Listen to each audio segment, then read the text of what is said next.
Welcome! Today I'd like to speak about something fundamental.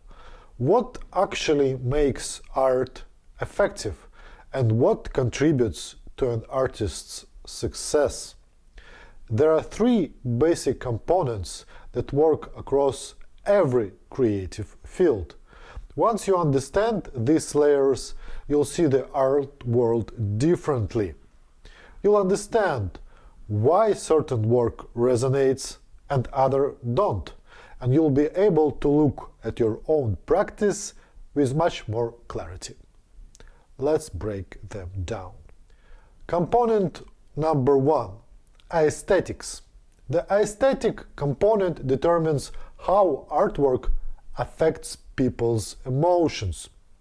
The worst thing artwork can do is leave people indifferent. To develop your aesthetic skills, start by asking yourself, when you make or see art that moves you, what I am feeling and why. This will build your emotional and aesthetic muscle. Another approach is to create with clear emotional intent. Before you begin, decide what emotion you want to evoke, and then think about which formal choices like color, composition, rhythm, or pacing will help you achieve that. Being deliberate like this accelerates your creative growth. Trust yourself. If you genuinely like the work you're creating, if it moves you, some other people will likely feel the same. That's more effective, in my opinion, than creating for an imaginary audience. That can lead to anxiety, perfectionism, and other counterproductive things. Component number two: concept. What we know affects how we perceive. The conceptual component includes all the stories and ideas that can be told about the artwork. Why was it created? What is it about? How is it embedded in a broader social, historical, and artistic context? These days, it's often the artist who tells the story, but not always. Sometimes spectators, art critics, journalists, or curators take on that role. Great concepts support and enrich the emotional impact of the work. They add a powerful story that deepens the experience and gives the work more meaning.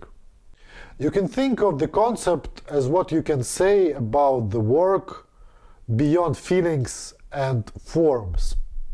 A concept is the reason behind the form. It lives in a realm of ideas, stories, and narratives. The emphasis of concepts varies across mediums and genres. In music, especially instrumental music, what matters mostly is how it makes you feel. But academic music is different. It's often built around concept. And musician may explain the idea before playing to guide how it's perceived. In contemporary art, especially in science-based, political or research-driven work, the concept matters a lot. But in abstract art, it doesn't matter as much. All you need is a solid aesthetic style. Some artists have elaborate concept behind their abstract pieces, but they're usually a minority. I love conceptual art, but this approach has its limitations. Once you tell people what your work means, it can narrow how they interpret it. Some artists avoid talking about their ideas, letting the audience decide the meaning. David Lynch and David Bowie never explained their work for that reason. So ask yourself, does explaining your work make it stronger, or does it limited. Component number 3, personal mythology. The last layer is the story of the artist themselves, their mythology, or in marketing terms, their brand. This is the hardest layer to build. Most artists fail because they don't develop it consciously. They assume making good work is enough. It's not. Good mythology gives context. Who you are, why you create, how this work fit into your larger practice. Context makes the work more powerful. Let me give you a few examples. David Lynch, dark glasses, black coffee, meditation, cigarettes.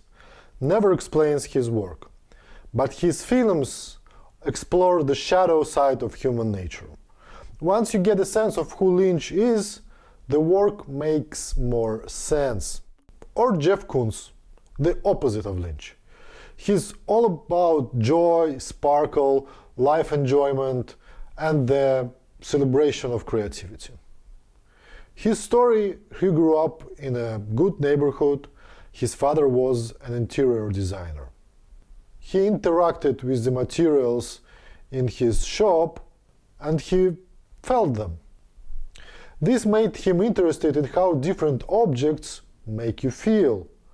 That context helps explain the shine and the exuberance in his work.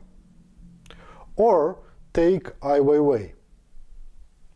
His father was a political dissident, and he himself was persecuted by Chinese regime. That background made him a contrarian and very political in his art.